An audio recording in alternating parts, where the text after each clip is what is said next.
નમસ્કાર, મારું નામ પટેલ ઉન્મેશ કુમાર ભાઈલાલભાઈ, ગામ શિકા, તાલુકો ધનસુરા, જિલ્લો અરવલ્લી.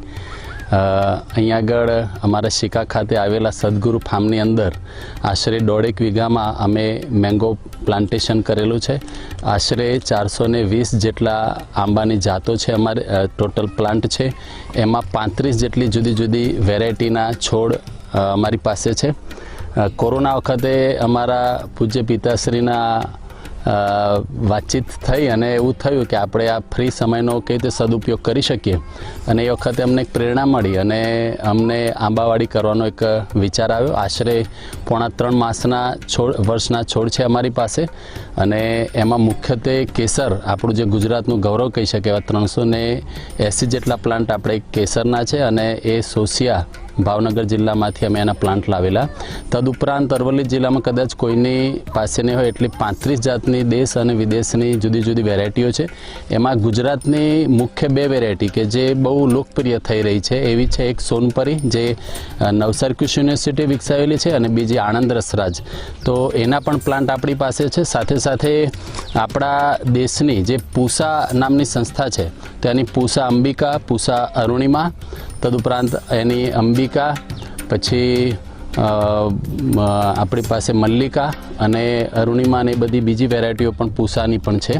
સાથે સાથે આપણી દશેરી, લંગડો, બેંગનપલ્લી એ જાતની પણ વેરાયટી છે. અગત્યની વાત એ છે કે આખા વિશ્વની સૌથી મોંઘી કેરી જાપાનીઝ મિયાઝાકી મેંગો. તો જાપાનીઝ મિયાઝાકી મેંગોના 2 પ્લાન્ટ છે ને, એમાં આ વખતે આપણને ફ્રૂટિંગ એકમાં જોવા મળ્યું છે. આશરે 5 જેટલી કેરીઓ છે. હજી એક જ વર્ષનો છોડ છે. સૌથી મોટી કેરી વર્લ્ડની એ છે નૂરજહાં. તો નૂરજહાંનો પણ આપણી પાસે પ્લાન્ટ છે. સૌથી સુંદર કેરી કસ્તુરી, તો કસ્તુરીના પણ આપણી પાસે 2 પ્લાન્ટ છે. તો આવી રીતે જુદી જુદી 35 જાતની વેરાયટી ભેગી કરી છે. ને વિજ્ઞાન શિક્ષક તરીકે મને બહુ રસ હતો, એટલે મેં કલમો કરીને એક આંબા ઉપર 12 જેટલી જુદી જુદી કેરીઓની જાતો વિકસાવી છે.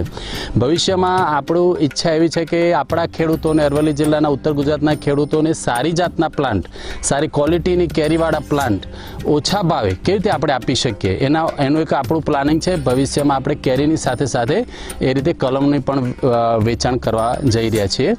3.5 વર્ષની અંદર ઘણું બધું શીખવા મળ્યું. આની અંદર આપણને બાગાયત વિભાગ અને ફોરેસ્ટ વિભાગ તરફથી પણ ઘણી સહાય મળે છે. તો આપણે ખેડૂતોએ આ વિચારવું જોઈએ. એક નવીન સાહસ છે. પરંપરાગત ખેતીની જગ્યાએ જો આપણે આવી રીતે મેંગો પ્લાન્ટેશન કરીશું તો આપણી ઘરે ઓર્ગેનિક પદ્ધતિથી કેરી પણ ખાઈ શકીશું. સાથે સાથે પર્યાવરણને પણ એક મોટો ફાયદો થાય વૃક્ષોથી. એટલે મેઇન તો અમારો પર્યાવરણને ફાયદો કરવાનો પણ એક હેતુ હતો.